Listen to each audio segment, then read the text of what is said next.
നമസ്കാരം, VCV ന്യൂസിലേക്ക് സ്വാഗതം. ഞാൻ VC മനോജ്. ആദ്യം പ്രധാന വാർത്തകൾ.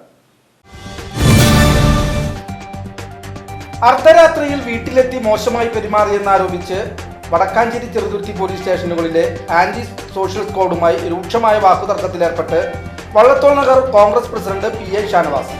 പോലീസ് നടപടിയിൽ പ്രതിഷേധിച്ച് ജൂൺ 28-ന് ചെറുതുരുത്തി പോലീസ് സ്റ്റേഷനിലേക്ക് മാർച്ചും ധർണയും നടത്താനൊരുങ്ങി കോൺഗ്രസ് പ്രവർത്തകർ.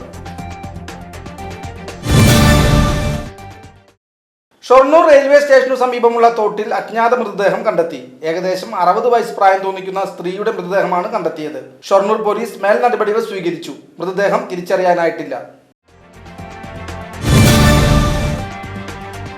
റോട്ടറി ഇന്റർനാഷണൽ വടക്കാഞ്ചേരിയുടെ ലെനിക്കൊരു വീട് പദ്ധതിയുടെ ഭാഗമായി നിർമ്മിച്ച വീടിന്റെ താക്കോൽദാന കൈമാറ്റം ജൂൺ 30-ന് വടക്കാഞ്ചേരി MLA സേവ്യർ ചില്ലപ്പള്ളി താക്കോൽദാന കൈമാറ്റ ചടങ്ങ് ഉദ്ഘാടനം ചെയ്യുമെന്ന് ഭാരവാഹികൾ അറിയിച്ചു. റോട്ടറി ക്ലബിന്റെ പുതിയ ഭാരവാഹികളുടെ സ്ഥാനാരോഹണ കർമ്മവും ജൂൺ 30-ന് നടക്കും. ചേലക്കര കിള്ളിമംഗലത്ത് കാറിടിച്ച് സൈക്കിൾ യാത്രികന് പരിക്കേറ്റു. കിള്ളിമംഗലം കറുത്തൊടി വീട്ടിൽ 65 വയസ്സുള്ള രവിക്കാണ് പരിക്കേറ്റത്. ചേലക്കര അന്തിമഹാകാളൻകാവ് ക്ഷേത്ര കോമര നിയമന ഉത്തരവിന് ഹൈക്കോടതി സ്റ്റേ. കോമര നിയമനം രാഷ്ട്രീയ പ്രേരിതമെന്ന് കോടതിക്ക് പ്രഥമ ദൃഷ്ട്യാ ബോധ്യപ്പെട്ടതിനെ തുടർന്നാണ് ഉത്തരവിന് സ്റ്റേ നൽകിയത്.